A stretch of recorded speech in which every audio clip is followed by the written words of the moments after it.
Mikið offramboð á áli á heimsmarkaði. Álverð hefur lækkað mikið og ekkert útlit fyrir að ástandið breytist í bráð.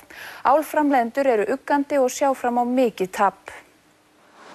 Í nýlegri úttekt Reuters fréttaveitunar kemur fram að verð á áli náði hámarki í júlí árið 2008. Þá fengust rúmar 416.000 krónur fyrir tonnið.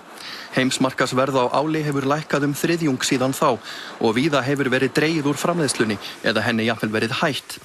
Stærstu álframleiðendurnir, Rio Tinto Alcan, Alcoa og Norsk Hydro hafa minnkað framleiðslugetu sína meira en 1 milljón tonna á ársgrundvelli. Til samanburðar framleiðslugeta álversins í Straumsvík 190.000 tonna á ári.